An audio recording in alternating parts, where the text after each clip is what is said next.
And we can get into the Rudy Gobert stuff because I could do a 3-hour podcast on just Rudy Gobert stuff alone because look, he wasn't the worst player. He was not. And he's not the sole reason they're down 3-0 to the Mavs. No way. Not at all. He was fine. But people have to stop. The two sides of the Rudy Gobert argument are both stupid. It's like Republicans and Democrats. They're both stupid. Both sides of the Rudy Gobert argument. Let's do the Rudy Gobert truthers and the ones that believe in him. One, they look at all the regular season stats and what he does and, oh, look at his plus minus and everything. The problem is he's getting attacked in the biggest moments. You know what the Mavs wanted in Game 1? I believe it was Game 1, Game 2? Anyhow, but when Luka goes after Gobert, that was the play. They got in the timeout and said, hey, get that switch on to Gobert, go one-on-one, cook him. And that's what happened. That's not a defensive player of the year. That's not a 4-time defensive player of the year, greatness, all this stuff. Like, we got to stop doing this with these centers.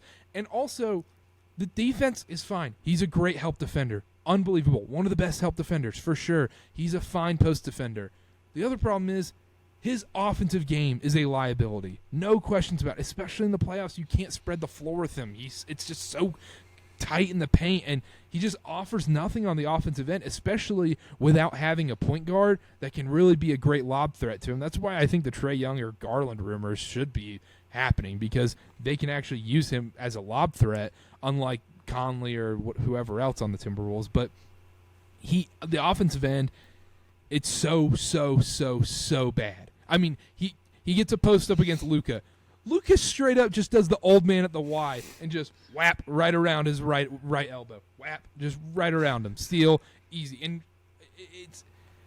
And now to the Gobert truthers out there, and people who hate on him, it's a little unfair. He's a fine defender and whatnot. But the issue is people are like, he just gets too much hate, and it's not fair.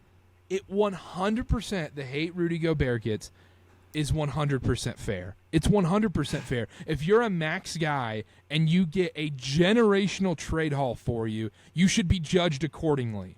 That's how it should be. That's how you're going to be judged. If you're making $50 million a year and you get 7 first-round picks plus other guys and plus pick swaps, that's how you're going to be judged. That's what your associated value is.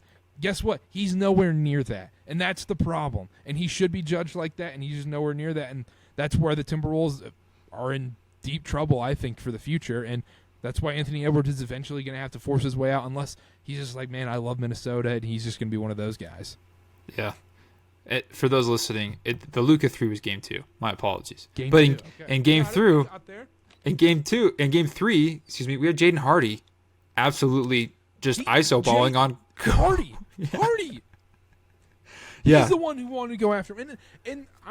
And you can say, okay, well, that's any big in the NBA. That's any big in the NBA is going to get switched onto a guard and have trouble. And that's true because these guys are just so ridiculously talented now. But the other side of that is, guess what? These guys aren't hunting out Anthony Davis. They're just not. And if Anthony Davis is durable, he's the defensive player of the year, and he's all this. I mean, because he's got it on both sides of the ball. He's a better defender than Rudy Gobert in every stretch of your. I mean, he's a better help defender. He's a better post defender. He can switch on to guards better. In every way, he's better than Rudy Gobert, even on the defensive end. And that's where it frustrates me. We're going to talk about Rudy Gobert as this 4-time defensive player of the year, but like these regular season accolades, it just doesn't back up. It's like the Celtics. The eye test just doesn't match up. Yeah. In 20 years, kids are going to be like, man, Rudy Gobert? Like, who is this guy? 4 depoys. Yeah. Oh, my gosh, this guy must have been one of the best defenders of all time. And we're going to be like, I mean, he blocked a lot of shots. He was really tall, but like. He blocked a lot of shots against the Charlotte Hornets. Yeah. But like, Wemby was always better. And, AD was always better than him. And yeah. Even Giannis. Anyway. I don't think we're going to be talking about Rudy Gobert in 10, 20 years. I'm just saying, when they look back and they're like, what the crap this dude won? Like, it'd be like, who's Gobert, dude? We'd be like, yeah, he was just some French dude, really tall. But yeah, no, I think the other question is, if you were to give up Cat or Gobert, if you're, let's pretend you're the Minnesota Timberwolves GM, who are you giving up? Who are you trading? Cat, right? Because of everything you put into Gobert, you have to justify that action for at least a couple more years. And Cat's like, he's been there forever, you know, and he's kind of like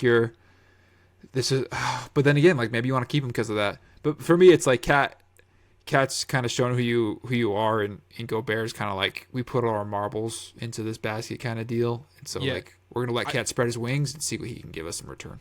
And also, I think Cat just has better trade value, so that's why you'd have to get rid of Cat. But I don't think it's but I don't think that fit will work in the future. I don't think that's an NBA Finals front court. No, I don't.